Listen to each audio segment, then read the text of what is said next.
Hello बच्चों, आज हम लोग स्टार्ट करने जा रहे हैं। चैप्टर फर्स्ट हम लोग पढ़ रहे थे chemical reactions and equations, right.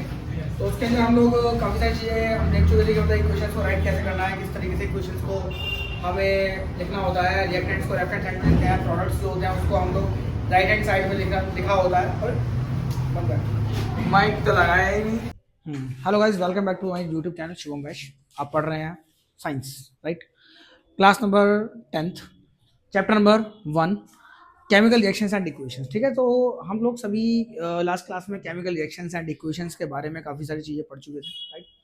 अभी तक हमने पढ़ा कि केमिकल रिएक्शंस किस तरीके से लिखी होती हैं। रिएक्टेंट्स को हम लोग लेफ्ट हैंड साइड में लिखते हैं, प्रोडक्ट्स जो होते हैं उसको राइट हैंड साइड में लिखते हैं।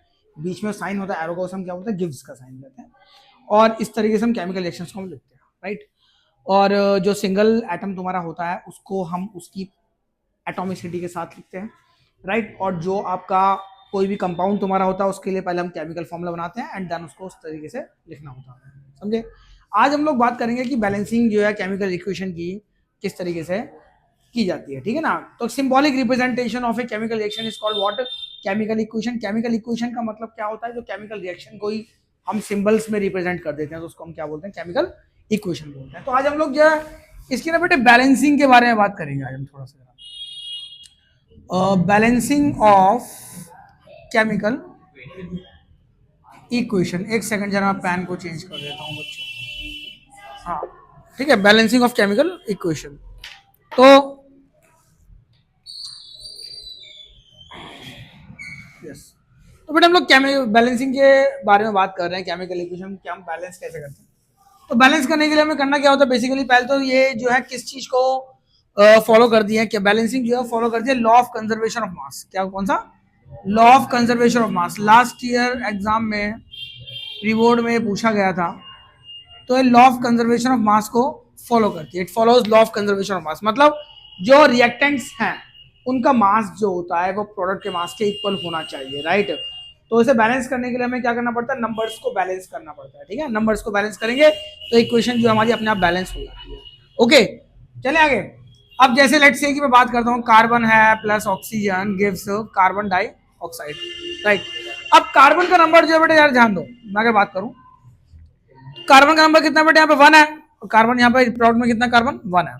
ऑक्सीजन का नंबर कितना है, देखो जो नंबर एक यहाँ पर होता है एक नंबर यहाँ होता है, राइट। हम क्या करते हैं, दो नंबर्स की मल्टीप्लाई करते हैं, राइट। ये एनसीईआरटी में गिवन नहीं है, उसमें कोई लॉन्गेस्ट मेथड दे रखा है, उसकी जरूरत नहीं है इतनी पढ़ने की। कभी कहोगे तो बता देंगे आराम से, उसके लिए मैं सेपरेट सेशन एक ले लूंगा, ठीक है ना। बट अभी जो है हम लोग हिट एंड ट्रायल मेथड के ऊपर ही बात करेंगे, राइट। तो जैसे कि हम लोग बात करते हैं बेटे, देखो ठीक है। तो जैसे अब सी जो ये नंबर है तुम्हारा 1, यहाँ 1 कुछ नहीं लिखा तो उसको 1 मानेंगे, राइट। तो 1 नंबर यहाँ पर है, 1 नंबर यहाँ पर, तो 1 इंटू 1 कितना हो गया, 1 हो गया। ओके, तो कार्बन का नंबर कितना हो, 1। तो जो चीज रिएक्टेंट में है पहले वो रिएक्टेंट में हम लोग देखेंगे, उसके बाद फिर वही चीज हम लोग किसमें देखेंगे, प्रोडक्ट के अंदर देखेंगे, ठीक है। अब रिएक्टेंट में जो कार्बन है वो कितना बेटे, 1 है। और प्रोडक्ट के अंदर कार्बन कितना, 1 है, ठीक है। तो यहाँ पर नंबर क्या है बेटे, 1 है। और यहाँ पर नंबर क्या, 1 into 1 that is 1, 1 into 1 that is 1 हो गया। तो कार्बन हमारा क्या है, बैलेंस है। हमारा कार्बन जो है वो क्या है बच्चों, बैलेंस है। अब हम बात करेंगे ऑक्सीजन की। ऑक्सीजन कितना बेटे, 1 है। और यहाँ पे कितना, 2, 1 इंटू 2 दैट इज कितना हो गया, 2 हो गया, राइट। और यहाँ पर क्या, ये 1 की मल्टीप्लाई इससे होगी, राइट, ठीक है ना। तो 1 इंटू 2 दैट इज 2। तो यहाँ पे ऑक्सीजन भी तुम्हारे 2 हैं रिएक्टेंट में, और प्रोडक्ट में तुम्हारे 2 हैं ऑक्सीजन, तो ये बैलेंस है। और कार्बन के तुम्हारा यहाँ पर 1 है, तो प्रोडक्ट में तुम्हारा कार्बन 1 है, तो इसका मतलब ये भी हमारा क्या है, बैलेंस है, राइट। तो जैसे कि हम लोग बात करते हैं, जरा ध्यान देंगे सारे बच्चे, तो इसको हम क्या बोलेंगे बेटे, reaction is said to be balanced. Okay, अब अगर व्हाट विल हैपन, अगर ये आपकी बैलेंस नहीं होती तो क्या होता, when the reaction will not balance, is not balance, then what will happen, see. तो we need to balance this equation, okay. और कैसे करते हैं हम लोग, देखो hydrogen, number of hydrogen is 2 in reactant side, right, and in product side 2। तो hydrogen क्या है बेटे, हाइड्रोजन हमारे बैलेंस्ड है, right. And let's balance oxygen. तो बैलेंस जब मैं करूंगा ऑक्सीजन की बारे में जब मैं बात करूंगा, तो number of oxygen is 2, 1 into 2, right. यहाँ कितना है, 1 इंटू 1, यहाँ 1 है। तो मैं बस खाली इस तरफ या इस तरफ या इस तरफ, यहाँ पर मैं इन प्लेसेस पर कुछ ना कुछ मैं अपनी साइड से लगा सकता हूँ, समझे। और बाकी जगह मैं कुछ नहीं कर सकता, समझे बात को। अब कैसे करूंगा मैं, जरा ध्यान दो। अब मुझे अगर ऑक्सीजन को बैलेंस करना है यहाँ पर, ठीक है, तो मैं क्या करूंगा बेटे, यहाँ पर 2 ऑक्सीजन है, यहाँ पर 1 है, तो यहाँ पर मैं 2 लगा दूंगा, राइट। क्योंकि ऑक्सीजन में कितने करना है, 2 करने हैं, राइट। और हाइड्रोजन कितना हो गया बट, लेकिन अब 4 हो गया। भाई ऑक्सीजन तो बैलेंस हो गया बट हाइड्रोजन मेरा डिसबैलेंस हो गया। जो हाइड्रोजन है मेरा वो क्या हो गया, डिसबैलेंस हो गया ना, क्योंकि हाइड्रोजन यहाँ पे 4 है, यहाँ पे कितना है 2, तो यहाँ 4 करने के लिए मुझे यहाँ पे 2 लगाना पड़ेगा, समझे। तो अब देखो नंबर ऑफ हाइड्रोजन कितना है 2, रिएक्टेंट साइड में एंड प्रोडक्ट साइड में कितना है, सॉरी सॉरी सॉरी सॉरी कितने हैं 4, एंड प्रोडक्ट साइड में कितना है 4। अगर ऑक्सीजन की बात करूं तो कितने बड़े 2 है रिएक्टेंट साइड में और 2 है मेरे प्रोडक्ट साइड में, ठीक है। तो इसका मतलब जो इक्वेशन है मेरी कैसी है, बैलेंस्ड है, समझ आई बात। It means chemical equation is balanced, ठीक है। तो जैसे एल्यूमिनियम को जब मैंने ऑक्सीजन से रिएक्शन कराया मेरा Al2O3 बन गया, राइट। मुझे इसे बैलेंस करना है, कैसे होगा बैलेंस बताओ। एल्यूमिनियम 1 है, यहाँ पे कितना है 2, चलो अगर मैं यहाँ पे 2 लगा देता हूँ, हो गया बैलेंस एल्यूमिनियम। ओके आगे बढ़ते हैं, फिर मैं ऑक्सीजन पे आता हूँ, ठीक है ना। ऑक्सीजन यहाँ पे 2 है, यहाँ पे 3 है। अब देखो 2 और 3 को बैलेंस कैसे करोगे बेटे, 2 एंड 3 को बैलेंस करना हो कैसे करोगे, तो एक इवन एक ऑड है, राइट। तो क्या करूंगा मैं, इसको मल्टीप्लाई 3 से कर दूंगा, इसको मल्टीप्लाई 2 से कर दूंगा, ये कितना आ गया 6, और ये कितना आ गया 6। तो मैंने करना क्या है बस खाली जो ऑक्सीजन है 2 यहाँ पर है उसे 3 से मल्टीप्लाई कर दिया, 3 वाले को मैंने 2 से मल्टीप्लाई कर दिया, तो ये मेरा ऑक्सीजन कितना आ गया 6, 3 इंटू 2 कितना आ गया बेटे 6 आ गया, राइट। और यहाँ पे कितना आ गया 6 आ गया, बट एल्यूमिनियम कितना हो गया यहाँ पे 4 हो गया ना, वो डिसबैलेंस हो गया। यहाँ पर कितने हैं 2, तो यहाँ पर एक 2 मुझे और लगाना पड़ेगा, 2 इंटू 2 कितना हो गया बेटे 4Al हो गया, प्लस में 3O2 हो गया, गिव्स 2Al2O3, राइट। ठीक है, इसे जरा अपने आप से करेंगे और मुझे बताओ इसका आंसर क्या आया है, Fe3O4 प्लस H2। चलो शाबाश, करो इसे बैलेंस करो, इसे बैलेंस करो, इस इक्वेशन को, शाबाश। Na plus O2 gives Na2O, ये दो इक्वेशन है, इसको बैलेंस कर दिखाओ अभी और मुझे कमेंट बॉक्स में इसका आंसर दो, शाबाश।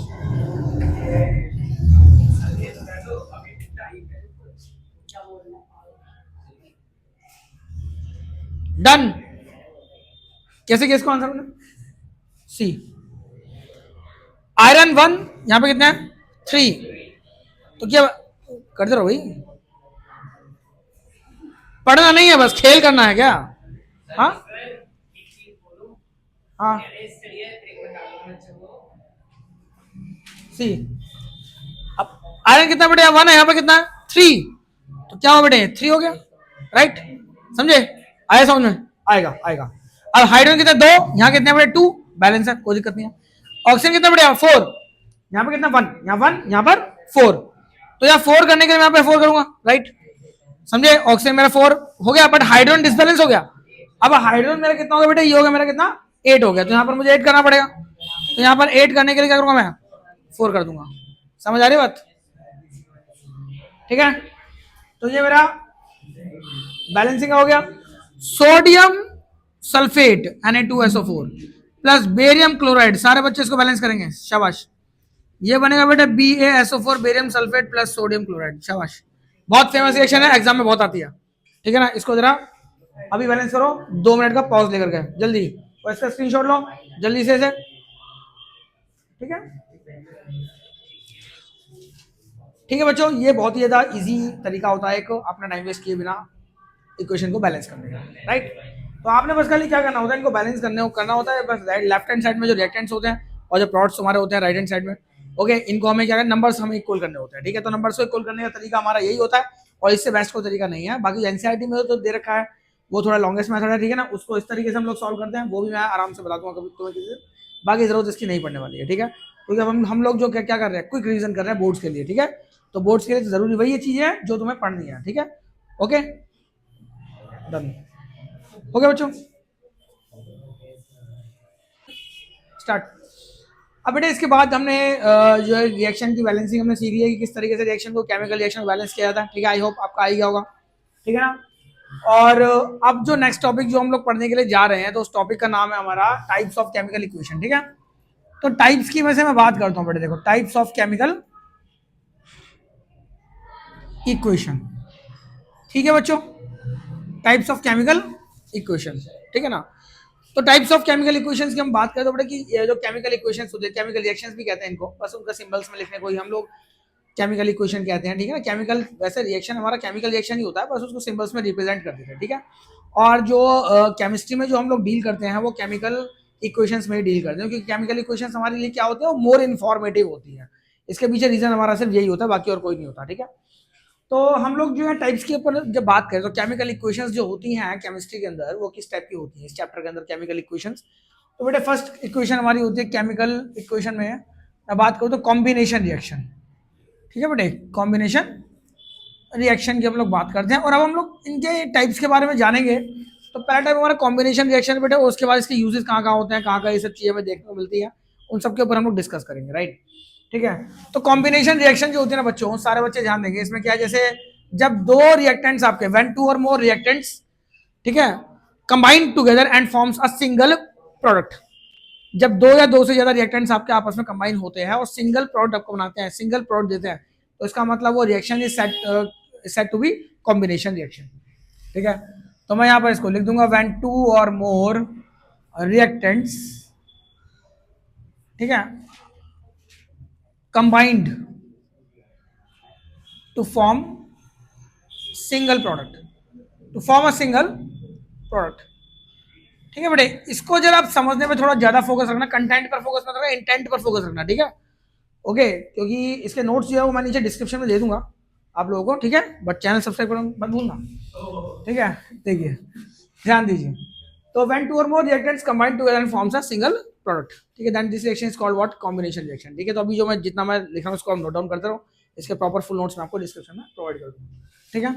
सो conditions apply, so when two or more reactants combine together to form a single product, then this reaction is called what, combination reaction। ठीक है बच्चों, अब जैसे मैं इसका एग्जांपल देखता हूँ, जैसे for example C plus O2 gives CO2, ठीक है, दो जुड़ गए एक बन गया, कॉम्बिनेशन, कॉम्बिनेशन कंबाइन, कंबाइन होने को हम क्या बोलते हैं, कॉम्बिनेशन। ठीक है, जैसे सोडियम है बेटे, इसने ऑक्सीजन से रिएक्शन करा, सोडियम ऑक्साइड बना दिया, राइट, क्या बन गया, कॉम्बिनेशन रिएक्शन। कैल्शियम है, इसने ऑक्सीजन से रिएक्शन किया बेटे, क्या बना दिया, कैल्शियम, कॉम्बिनेशन। ठीक है, कैल्शियम ऑक्साइड बना दिया, ठीक है, कॉम्बिनेशन रिएक्शन। तो ये रिएक्शन सब क्या देख रहे हो इसमें, इन सभी रिएक्शंस में आप लोग क्या देख रहे हो कि दो या दो से ज्यादा रिएक्टेंट्स आपके प्रेजेंट है। मैं दो ही रिएक्टेंट्स प्रेजेंट है, इससे ज्यादा वाले बता दूंगा अभी, ठीक है ना। और उनमें जो प्रोडक्ट आपका वो क्या बन रहा है, सिंगल प्रोडक्ट आपका बन रहा है, ठीक है ना। जैसे आपका जैसे सिल्वर हो गया, इसको जब मैं क्लोराइड से रिएक्शन करता हूँ तो आपका AgCl बन जाता है, सिल्वर क्लोराइड बन जाता है, राइट। ये रिएक्शन आपकी सनलाइट की प्रेजेंस में होती है। तो ये सभी रिएक्शन हमारी कौन सी है बेटे, आपकी सारी, ओके, ये आपकी रिवर्सिबल रिएक्शन तुम्हारी होती है, ठीक है, वह बात की बात है। तो ये सभी रिएक्शन तुम्हारी क्या होती है, कॉम्बिनेशन की कैटेगरी के अंदर आपकी आती हैं। समझ आ रही बात। कैल्शियम ऑक्साइड को जब मैंने कार्बन डाइऑक्साइड से रिएक्शन कराया तो मेरा कैल्शियम कार्बोनेट बन जाता है ना। ये मेरी कैसी रिएक्शन है बेटे, कॉम्बिनेशन रिएक्शन, बहुत फेमस रिएक्शन है, एनसीईआरटी में आपको मिल जाएगी इजीली आप अगर देखोगे, ठीक है। तो साइन को आप पहचानोगे, बाद में इनको बैलेंस कर दोगे। इसमें क्या हो रहा है, आप हर जगह आप देख लो कि टू रिएक्टेंट्स हैं, ये कंबाइन होकर के और सिंगल प्रोडक्ट आपका बना रहे हैं, ठीक है। तो इट मींस इस reaction is what, combination reaction. कोई दिक्कत, ठीक है। बाद में आप क्या करोगे, इसको बैलेंस तो आप लोग कर ही दोगे, कर दोगे ना बैलेंस, या नहीं कर पाओगे, करनी पड़ेगी भाई, करनी पड़ेगी, ऐसे बैलेंस करनी पड़ेगी, बिना बैलेंस के काम नहीं चलेगा बेटे, बेटे बिना बैलेंस के काम नहीं चलेगा, ठीक है ना। ये सब बैलेंस करना पड़ेगा, यहाँ से बैलेंस हो गया, ये बैलेंस है, बैलेंस है, ये बैलेंस है, ठीक है। तो बैलेंस तो करना पड़ेगा इक्वेशंस को, ठीक है। अब जैसे आप देखते हो बच्चों, इसमें ऐसे गैसियस स्टेट है, अब इनको ना हमें यहाँ पर सिंबल्स भी लिखने होते हैं। G stands for gas, S stands for solid and AQ stands for aqueous state जो होता है हमारा, ठीक है ना। तो इसलिए आपको कभी कभी एग्जाम में जो ये भी आ जाता है कि तुम्हें एक क्वेश्चन दे देंगे, इनके सिंबल्स आपसे पूछे जाएंगे, जैसे एक नंबर में आ जाएगा कि हाँ बताओ जी ये क्या बना है, ठीक है। तो क्या है तुम्हारा, गैस, यहाँ पर गैस लिखना पड़ेगा तुम्हें, ठीक है ना। इस तरीके के तुम्हारे क्वेश्चन इस चैप्टर से आपके बनते हैं, MCQ में क्वेश्चन काफी बनते हैं इसके अंदर से, ठीक है बच्चों। तो ये सब तुम्हारा था कॉम्बिनेशन रिएक्शन। समझ आया कॉम्बिनेशन रिएक्शन क्या होता है, कोई दिक्कत, चले आगे, okay. So let's move to next type of chemical reaction, that is decomposition reaction. देखो ये इसके यूजेस भी तुम्हारे बहुत ज्यादा हैं और ये एग्जाम के पॉइंट ऑफ व्यू से इंपॉर्टेंट भी बहुत ज्यादा है बच्चों, ठीक है ना बच्चों। तो डीकम्पोजिशन रिएक्शन की जैसे हम लोग बात करते हैं, क्या होता है, इसका बिल्कुल अपोजिट होता है, इसका उल्टा होता है बेटे, ठीक है ना। जैसे मैंने क्या किया, जब when two or more reactants, sorry, when a single reactant decomposes, ठीक है, and give a to or more product, ठीक है ना। जब कोई सिंगल रिएक्टेंट आपका टूट जाता है और दो या दो से ज्यादा प्रोडक्ट आपके बनाता है, तो उस रिएक्शन को हम क्या बोलते हैं, डिकम्पोजिशन रिएक्शन कहते हैं, ठीक है। अब वो टूट किसी वजह से टूट सकता है, ठीक है। तो मैं क्या लिखूंगा इसके अंदर, व्हेन अ सिंगल रिएक्टेंट, बेटे हैंड राइटिंग में मत जाना, ठीक है, हाँ, कोई बात नहीं, एक ही बात है भाई, एक ही बात है। यहाँ रिएक्शन कर दो, क्या फर्क पड़ता है भाई, कोई फर्क नहीं पड़ता बच्चे। So when a single reactant, see when a single reactant breaks, breaks लिखो इसे, या इसकी जगह आप डिकम्पोज लिख सकते हो, decomposes to give to or more product, to or more product, ठीक है बेटे। Then this reaction is called what, decomposition reaction. तो यहाँ पे आप देख सकते हो बेटे, जैसे कैल्शियम कार्बोनेट है, जैसे ही मैंने इसको हीट किया, क्या किया, हीट, ये साइन होता है हीटिंग का, राइट। तो जैसे ही मैंने इसको हीट किया तो ये कैल्शियम ऑक्साइड और कार्बन डाइऑक्साइड में टूट गया। समझ आ रही है बात, ठीक है। तो इसको मैं क्या बोलूंगा, डिकम्पोजिशन रिएक्शन बोलूंगा। अब सिंगल रिएक्टेंट है, ब्रेक हुआ है, ठीक है, ब्रेक हो गया तो सी और CO2 में टूट गया, तो रिएक्शन कैसे हमारी डिकम्पोजिशन रिएक्शन है, राइट। सिमिलरली आयरन सल्फेट बहुत फेमस रिएक्शन है, और ये आपका बहुत ज्यादा पूछी जाने वाली रिएक्शन भी है बेटे, ठीक है। जब FeSO4 आयरन सल्फेट को, फेरस सल्फेट भी कहते हैं इसको, समझे ना, फेरिक सल्फेट को ब्रेक करते हैं तो बेटे फेरिक ऑक्साइड बनता है, Fe2O3 बनता है, साथ में sulphur dioxide and sulphur trioxide, ये भी आपका बनता है बेटे। समझ आ रही बात, ठीक है ना। तो ये भी जो रिएक्शन है तुम्हारी, सिंगल रिएक्टेंट है हमारा, ब्रेक हुआ, टू और मोर प्रोडक्ट्स में हमारा टूट गया, तो रिएक्शन कैसा हमारा, डिकम्पोजिशन रिएक्शन, ठीक है। H2O वाटर को जब मैंने इसमें इलेक्ट्रिसिटी पास कर दिया, बोलो बोलो बोलो, क्या बन गया, H2+O2, ये हाइड्रोजन में ऑक्सीजन में टूट गया बेटे। समझ आई बात, तो ठीक है ना। ये सब तुम्हारे जो है क्या है, डिकम्पोजिशन रिएक्शन से तुम्हारे, जैसे AgCl हो गया, AgBr हो गया, AgBr हो गया, इसको जैसे मैंने सनलाइट डाली इसमें तो Ag और Br2 में टूट गया बेटे। समझ में आ रही बात, तो ये सब तुम्हारा यहाँ से ब्रेक हो गया, राइट, ओके, समझे बच्चों। तो सल्फर जो तुम्हारा होता है, इसकी जब ये तुम्हारी इसमें जब ये बनती है, गैस आती है, ये आपका, आपने शायद उसमें लैब में कभी एक्सपेरिमेंट किया, केमिस्ट्री लैब में कभी जाओगे तो इसका एक्सपेरिमेंट आप करोगे इसको, समझे ना। तो जो सल्फर का टेस्ट भी आपका आता है, ठीक है ना, सल्फर की प्रेजेंस और एब्सेंस का टेस्ट आता है, पंजेंट स्मेल इसके अंदर जो आपकी बनती है, ठीक है। तो उस समय पता लगता है कि हाँ ये तुम्हारा सल्फर इसमें निकल रहा है, ठीक है। तो बहुत, ये काफी इंपॉर्टेंट पार्ट है, मतलब ये सोच लो एग्जामिनेशन पॉइंट ऑफ व्यू में तुम्हारा आना ही आना है, कोई ना कोई इसमें से एक रिएक्शन आपकी पूछी जानी है। समझ आ रही है बात, ठीक है। अब इसके टाइप्स तुम्हारे कौन कौन से होते हैं उस पर हम बात करते हैं, ठीक है। अब इसमें टाइप्स तुम्हारे कौन कौन से होते हैं बेटे, उस पर हम लोग बात करते हैं, ठीक है। जरा ध्यान देंगे सारे बच्चे, डिकम्पोजिशन रिएक्शन अपने आप में बहुत ही इंपॉर्टेंट टॉपिक है, और इसको पढ़ोगे तो अच्छे समझ में आएगा, ठीक है। इसमें क्वेश्चन भी आपको एग्जाम में मिलेगा, और बहुत ईजी क्वेश्चन आता है, अभी सीखोगे आप लोग, ठीक है। अब जैसे मान लो यहाँ पर मैं क्या कर रहा हूँ, मैं इन दो रिएक्शंस की बात करता हूँ, यहाँ पर मैं क्या कर रहा हूँ, यहाँ पे हीट कर रहा हूँ, समझे, हीटिंग की वजह से वो टूट रहा है, जो रिएक्टेंट है वो हीटिंग की वजह से क्या कर रहा है, वो ब्रेक हो रहा है, राइट। तो रिएक्टेंट अगर हीटिंग से ब्रेक हो रहा है, इसका मतलब क्या बोलेंगे, थर्मल डिकम्पोजिशन। थर्म का मतलब क्या हुआ, हीट, थर्मल मींस हीट, तो हीट करने से ब्रेक हो गया वो, समझे, डिकम्पोज हुआ just because of heating itself, right. ये डिकम्पोज हुआ हीटिंग की वजह से। तो जब मैं इसको हीट करता हूं तो मैं टाइप्स की बात करता हूं, हम क्या करेंगे, types of decomposition, types of decomposition reaction की अगर हम बात करें, ठीक है बेटे, टाइप्स ऑफ डिकम्पोजिशन रिएक्शन की मैं अगर बात करूं तो पहला हमारा आया बच्चों थर्मल डिकम्पोजिशन, थर्मल डिकम्पोजिशन। तो सारे बच्चे ध्यान देंगे, थर्मल डिकम्पोजिशन जो होता है ना बच्चों, थर्मल डिकम्पोजिशन, अभी भी बिल्कुल भी इधर उधर मत जाना, ठीक है। इसका मतलब reaction decomposition due to heat, ठीक है। तो क्या लिखेंगे, क्या लिखेंगे इसको, decomposition due to what, heat, heating, heating लिखो या हीट लिखो, कुछ भी लिखो, बस पता समझ में आना चाहिए। तो यहां से मैंने क्या किया, इसको जैसे ही मैंने इसे गर्म किया, गर्म किया, गर्म करने का मतलब क्या हुआ, गर्म, हीटिंग का साइन, गर्म कर दिया, तो ये मेरा ब्रेक हो गया, बोलो बोलो बोलो बोलो, कैल्शियम ऑक्साइड और कार्बन डाइऑक्साइड बन गया, राइट। तो ब्रेक हो गया मेरा, राइट, ठीक है ना।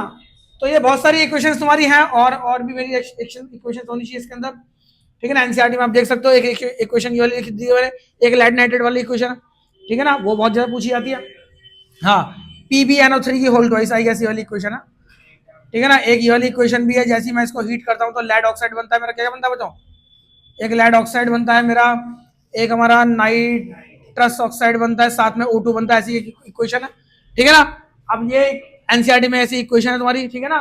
इसमें जब मैं ब्रेक कर रहा हूँ तो तुम्हारा क्या, कैसे कैसे ब्रेक हो रहा है, ठीक है।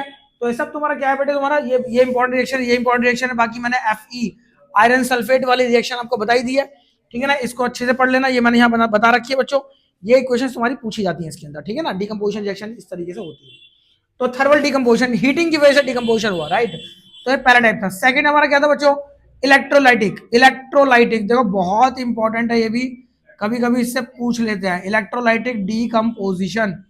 तो बेटे इलेक्ट्रोलाइटिक में का मतलब क्या होता है, बिजली पास करने से, समझे। यहां देखो यहां देखो यहां देखो, ये देखो इलेक्ट्रिसिटी, ये साइन होता है इलेक्ट्रिसिटी का, राइट। तो बिजली पास करने से क्या हुआ, वो जो रिएक्टेंट था मेरा वो ब्रेक हो गया, डिकम्पोज हो गया, राइट। ठीक है ना, इलेक्ट्रिसिटी पास करने की वजह से वो मेरा डिकम्पोज हुआ, तो उसको मैं क्या बोलूंगा, इलेक्ट्रोलाइटिक डिकम्पोजिशन, राइट। अब इसमें हुआ क्या, जरा ध्यान दो, मैं फिर से एक क्वेश्चन लिख देता हूं ताकि आप लोगों को थोड़ा अच्छा सा लगे। अभी जाने के बारे में मत सोचिए जरा, ठीक है, एग्जाम आ रहे हैं, थोड़ा पढ़ाई कर लो। इलेक्ट्रिसिटी जैसे मैंने से पास किया तो हाइड्रोजन में ऑक्सीजन में ब्रेक हो गया, राइट। अब देखो होता क्या है, ध्यान दो भाई, बचपन से पढ़ते हुए आ रहे हैं क्या, मैंने क्या किया, एक कंटेनर में वाटर लिया, ले लिया, बोलो। एक तरफ मैंने क्या ले लिया बेटे, कैथोड ले लिया, एक तरफ मैंने क्या ले लिया है, एनोड। ये क्या होते हैं, इलेक्ट्रोड्स होते हैं, समझे, इलेक्ट्रोड्स होते हैं, बोलो बोलो बोलो। ये माइनस हो गया कैथोड, और ये मेरा क्या हो गया बेटे, एनोड हो गया, राइट। सी, तो कैथोड पर नेगेटिव चार्ज, एनोड पर पॉजिटिव चार्ज। जैसे ही मैंने H2O को इसमें डाला तो क्या हुआ बेटे, ये मेरा ब्रेक हुआ अपने आयंस में। देखो H2O जो है, जैसे ही मैंने इसको डाला इसमें, ठीक है ना बेटे, तो ये मेरा हाइड्रोजन में और ऑक्सीजन में टूट गया, बोलो। दो हाइड्रोजन और एक ऑक्सीजन ब्रेक हो गया, बोलो। अब बेटा हाइड्रोजन पर होता है पॉजिटिव चार्ज, ऑक्सीजन पर होता है नेगेटिव चार्ज, समझे, क्योंकि हाइड्रोजन की वैलेंसी होती है प्लस में, +1, और ऑक्सीजन की वैलेंसी माइनस में होती है। तो ऑक्सीजन इज नेगेटिवली चार्ज और हाइड्रोजन इज पॉजिटिवली चार्ज। तो जैसे ही मैं इसमें इलेक्ट्रिसिटी पास करूंगा, समझे, तो ये दोनों के दोनों क्या करेंगे, अपने ऑपोजिटली चार्ज इलेक्ट्रोड्स की तरफ अट्रैक्ट होना स्टार्ट कर देंगे, राइट। अब अपोजिटली चार्ज इलेक्ट्रोड का मतलब, इलेक्ट्रोड क्या होते हैं बेटे, कैथोड एंड एनोड को हम लोग क्या बोलते हैं, इलेक्ट्रोड कहते हैं। क्या बोलते हैं सर, इलेक्ट्रोड कहते हैं। तब जो हाइड्रोजन होगा वो है पॉजिटिव चार्ज, तो क्या करेगा बेटे, वो कैथोड की तरफ अट्रैक्ट होना स्टार्ट हो जाएगा। तो hydrogen starts depositing over the cathode, and oxygen जो होगा वो कहां जाएगा बेटे, वो जाएगा एनोड की तरफ। तो ऑक्सीजन पूरा एनोड की तरफ जाना स्टार्ट हो जाएगा। समझ आ रही बात, बोलो बोलो। अब मैं इसको बैलेंस करना भूल गया तो मुझे करना पड़ेगा, कैसे करूंगा, यहां पर तुम्हारा 2 करूंगा, यहां पर मैं 2 ऑक्सीजन करने के लिए 2 वाटर, है ना, 2 हाइड्रोजन मैंने इसको लगा दिया, इसको मैंने बैलेंस कर दिया बैलेंस, ठीक है।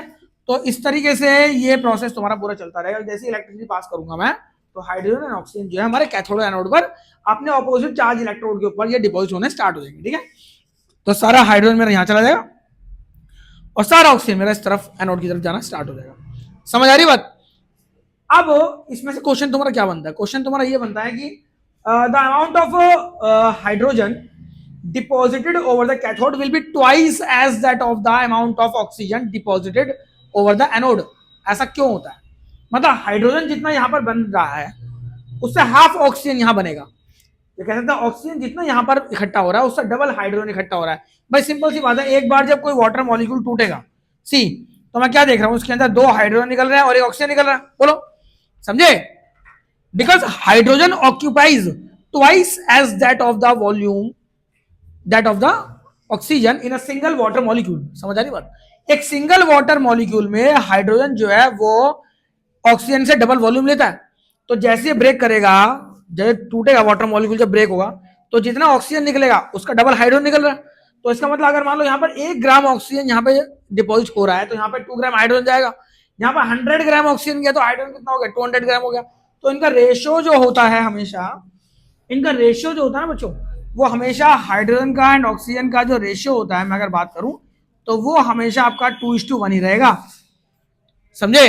कि amount of hydrogen deposited over the cathode will be twice as that of the amount of oxygen deposited over the anode, समझे। Because in a single water molecule hydrogen tooks twice the volume, समझे, as that of oxygen, ठीक है। तो twice volume तुम्हारा occupy करके रखता है oxygen के कंपैरिजन में, राइट। तो जैसे ये ब्रेक होगा तो क्या होगा, जैसे ये ब्रेक होगा, ब्रेक होने के बाद क्या होगा, ये आपका इनका रेशियो जो निकलेगा, जितना ऑक्सीजन आपका निकलेगा उसका डबल हाइड्रोजन आपका निकलता है। तो इस पर क्वेश्चन तुम्हारा ऐसा बनता है एग्जाम में। तो इलेक्ट्रोलाइटिक डिकम्पोजिशन में इतना ही है जो इंपॉर्टेंट है हमारा, ठीक है। आगे चले तो थर्मल डिकम्पोजिशन समझ आया। थर्मल मीन्स हीट करना, समझे। हीटिंग की वजह से जब कोई रिएक्टेंट आपका ब्रेक होता है, ठीक है, मैंने रिएक्टेंट, ठीक है, breaks or decomposes due to heating alone is called what, thermal decomposition, ठीक है। And when the reactant breaks into the 2 or more products, ठीक है, on passing electricity into it, समझे, this is called what, electrolytic decomposition, ठीक है। और let's discuss about the photochemical decomposition. अब ये कैसे पीछे रह गया भाई, चले आगे, कोई डाउट? ऑल राइट, तो ऐसा मान लेते हैं कि आपको समझ में आ गया, ठीक है, मान लीजिए, मान ले, नहीं, चलो मान लेते हैं, मान लिया, चलो गुड। सी, तो अब हम बात करते हैं बेटे, थर्मल भी हमारा हो गया, राइट। थर्ड नंबर हमारा फोटोकेमिकल। सारे बच्चे ध्यान देंगे, फोटोकेमिकल का मतलब क्या होता है। इसे फोटोलाइटिक भी कहते हैं बच्चों, क्या बोलते हैं इसे? कौन अच्छा बच्चा बताएगा? Photolytic, very good. तो बेटा फोटोलाइटिक डिकम्पोजिशन भी हमारा होता है, ठीक है, डिकम्पोजिशन इसको लिख लेना, डिकम्पोजिशन भी होता है। इसमें क्या होता है, जब सनलाइट की वजह से या किसी भी लाइट की वजह से, लाइट की वजह से आपने क्या किया, डिकम्पोजिशन हो गया, ठीक है। इसका सबसे बेस्ट एग्जांपल आपका क्या है, कौन सा बेटा? फोटोसिंथेसिस, सुना है अभी? फोटोसिंथेसिस, फोटोसिंथेसिस जो होता है हमारा, वो सनलाइट की प्रेजेंस में होता है, राइट। तो लाइट की वजह से क्या होता है, ग्लूकोज का ब्रेकडाउन होता है, समझे ना। प्लांट्स में जो लाइट की वजह से ग्लूकोज का ब्रेकडाउन होता है, तो ये लाइट की वजह से अगर लाइट ना हो तो ये हो नहीं पाएगा, राइट। तो ये कैसा हमारा फोटोकेमिकल डिकम्पोजिशन, राइट। और मैं अगर एग्जांपल लूं तो इसके जैसे आप देखते हो बेटे, AgCl हो गया, ओके, AgBr हो गया, ओके, ये दोनों ही एग्जांपल्स तुम्हारे हैं। एच न्यू, इसका मतलब होता है बेटे सनलाइट, ये सनलाइट का साइन होता है, ठीक है। जैसे इसको अब तुम देख, सिल्वर क्लोराइड की जो बॉटल होती है, इस सिल्वर क्लोराइड को हम लोग स्टोर करते हैं डार्क बॉटल के अंदर, कभी सुना आप लोगों ने, ठीक है ना। सिल्वर क्लोराइड जो आपका होता है, इसको हम लोग जो स्टोर करते हैं एक डार्क बॉटल के अंदर स्टोर करके चलते हैं हम इसे, राइट। कॉल कर दे, जियो के नाम से आ रहा था, सी, हाँ सॉरी। तो बेटे जैसे कि हम देखते हैं कि कहाँ था मैं, हाँ AgCl। तो ये जो सिल्वर क्लोराइड हो गया, सिल्वर ब्रोमाइड आपका हो गया, तो इसको हम लोग क्या करते हैं, डार्क बॉटल के अंदर स्टोर करके रखते हैं, ठीक है। तो डार्क बॉटल में हम इसे स्टोर क्यों करना पड़ता है हमको, इसलिए स्टोर करना पड़ता है हमको, फिर से रिपीट कर रहा हूँ, इसको डार्क बॉटल में, काली बॉटल में स्टोर करते हैं। ऐसा क्यों? क्योंकि सनलाइट के अंदर आते ही ये ब्रेक हो जाता है, समझे, क्या करता है, सनलाइट में आते ही क्या होता है बेटे, ये ब्रेक हो जाता है, ये हमारा Ag और Br2 में ब्रेक हो जाता है बेटे। और ये ब्लैक एंड व्हाइट फोटोग्राफी में इस्तेमाल होता है, बार बार बता रहा हूँ, इसे हम लोग ब्लैक एंड व्हाइट फोटोग्राफी में, फिर से रिपीट कर रहा हूँ, ब्लैक एंड व्हाइट फोटोग्राफी में ये यूज होता है। ये रिएक्शन तुम्हारी एग्जाम में पूछी आती है, MCQ में आती है कि which reaction is used in black and white photography, समझ आ रही है बात, ठीक है। तो ये सब क्या है, तुम्हारा फोटोकेमिकल डिकम्पोजिशन होता है, समझ आया बच्चों? It's all about the decomposition reaction, that's it, समझ आया? कोई दिक्कत? चलिए आगे बढ़ते हैं, ठीक है। आई होप कि आप लोग नोट्स बनाते चल रहे हो और जो मैं बोल रहा हूँ उसको आप लोग समझते चल रहे हो, ठीक है। तो ऐसा हम समझते हैं। अब बात करते हैं बेटे डिस्प्लेसमेंट रिएक्शन की, ठीक है, ओके। इसको लिख लो बच्चों, थर्ड जो हमारा टाइप है that is displacement reaction, displacement reaction, ठीक है बेटे। डिस्प्लेसमेंट रिएक्शन की हम लोग बात करते हैं जाके, डिस्प्लेसमेंट रिएक्शन क्या होता है, ठीक है बच्चों। डिस्प्लेसमेंट रिएक्शन में क्या होता है, जो कोई हाई रिएक्टिव रिएक्टेंट होता है ना बेटे, वो लेस रिएक्टिव रिएक्टेंट को क्या करता है, डिस्प्लेस कर देता है जब प्रोडक्ट का फॉर्मेशन करता है वो, ठीक है ना। तो ठीक है, तो in this mode of chemical reaction the high reactive reactant displaces the less reactive reactant during the formation of product, ठीक है। तो प्रोडक्ट को बनाते टाइम जो हाई रिएक्टिव होता है वो लेस रिएक्टिव वाले को क्या करता है, उसके प्लेस से डिस्प्लेस कर देता है, राइट, ठीक है ना। ऐसा क्यों होता है? अब कौन सा हाई रिएक्टिव है कौन सा लेस रिएक्टिव है, ये हमने मेटल्स एंड नॉन मेटल्स के अंदर एक्टिविटी सीरीज में हम ऑलरेडी पढ़ चुके हैं, ठीक है ना। उसमें हम देखते हो सबसे हाई रिएक्टिव पोटेशियम होता है, देन सोडियम होता है, ठीक है ना। उसके बाद तुम्हारा कैल्शियम होता है, फिर मैग्नीशियम होता है, फिर एल्यूमिनियम होता है। इस तरीके से आपने पूरी रिएक्टिविटी सीरीज को आप गो थ्रू कर रखा है आपने, उसे एक बार देख लिया, पेज नंबर 45 एनसीईआरटी के अंदर गिवन है, ओके। तो हम बात करते हैं जरा, सी डिस्प्लेसमेंट रिएक्शन में क्या हुआ, जैसे लेट्स से कि मैंने बात की आयरन को मैंने डाल दिया कॉपर सल्फेट में, बहुत फेमस रिएक्शन है, बहुत फेमस है, ठीक है। कॉपर सल्फेट जो आपका होता है बेटे, ये ब्लू कलर का होता है, राइट। अब जैसे मैं इसको जब डालता हूँ, आयरन को जब मैं इसमें डालता हूँ तो क्या होगा, आयरन जो है बेटे कॉपर से मोर रिएक्टिव रहता है, iron is much more reactive than the copper, right. तो इसका मतलब कि what will happen, iron will displace copper and forms iron ferrous sulfate solution and copper will be displaced and deposed over the iron, ठीक है। तो iron की किसी कील को आप कॉपर सल्फेट में डालोगे तो उसका ब्लू कलर डिसअपियर हो जाएगा, समझ आ रही है बात। और सारा सारा कॉपर जो होगा, जरा ध्यान देंगे, जैसे कॉपर सल्फेट सॉल्यूशन है लेट से, इसके अंदर जैसे ही मैं आयरन की जो कोई नीडल डालूंगा तो सारा कॉपर डिसअपियर होकर के इसके ऊपर डिपॉजिट हो जाएगा, समझे। तो ये आपकी कैसी हो जाएगी बेटे, आपकी ब्राउन कलर की हो जाएगी कील जो होगी, जो ये नीडल होगी आपकी, समझे। तो ये कॉपर सल्फेट से कॉपर को क्या करते हैं, डिस्प्लेस कर दिया। क्यों? क्योंकि ये मोर रिएक्टिव है। ओके, वही मैं अगर मान लो कि फेरस सल्फेट के अंदर, सी ध्यान दीजिए, फेरस सल्फेट में मैंने जिंक डाल दिया बेटा, ये मेरा ब्लू कलर का था और ये मेरा क्या हो जाएगा, ग्रीन हो जाएगा। इसमें कलर बहुत पूछे जाता है एग्जाम का, कलर बहुत पूछे जाते हैं इसमें, कौन सा सॉल्यूशन किस कलर का हो जाता है, क्या होता है, ठीक है। तो कलर आप याद रखना, ठीक है। अब आयरन सल्फेट को FeSO4 में जब मैं जिंक को डाल देता हूं तो क्या होगा, जिंक आपका मोर रिएक्टिव आयरन से, बोलो बोलो बोलो, तो ये क्या बना देगा बेटे, ये आयरन को डिस्प्लेस कर देगा बेटे और खुद सल्फेट के साथ ये कनेक्ट हो जाएगा। जैसे ये इसका जुड़ गया था ना, ठीक है, ये अब जिंक जो आयरन से मोर रिएक्टिव है तो इस सल्फेट से खुद कनेक्ट हो जाएगा और आयरन को क्या करेगा, अलग कर देगा, डिस्प्लेस कर देगा। तो ऐसी रिएक्शन को हम क्या बोलते हैं, डिस्प्लेसमेंट रिएक्शन। तो हाई रिएक्टिव रिएक्टेंट जो होता है वो लेस रिएक्टिव रिएक्टेंट को क्या करता है, डिस्प्लेस कर देता है। तो इस रिएक्शन को हम लोग क्या बोलते हैं, डिस्प्लेसमेंट रिएक्शन में से कहते हैं, ठीक है बच्चों, ठीक है। तो ये हमारी क्या है, थर्ड टाइप है रिएक्शन का। अब इसमें आपको याद रखना पड़ेगा कलर इनके पूरा, आयरन सल्फेट ग्रीन कलर का होता है बेटे, जिंक सल्फेट तुम्हारा जो है ये थोड़ा ग्रे कलर का होता है, ठीक है। ये हमारा ग्रीन कलर का होता है ना, सॉल्यूशन चेंज जो है ये ग्रेश ब्लैक कह सकते हैं इसको, ठीक है ना। तो उस तरीके का ये कलर इसका चेंज आ जाता है। तो कलर को ध्यान रखिएगा, एमसीक्यू से पॉइंट ऑफ व्यू से बहुत ज्यादा इंपॉर्टेंट है तुम्हारा ये, ठीक है। चलिए, ओके।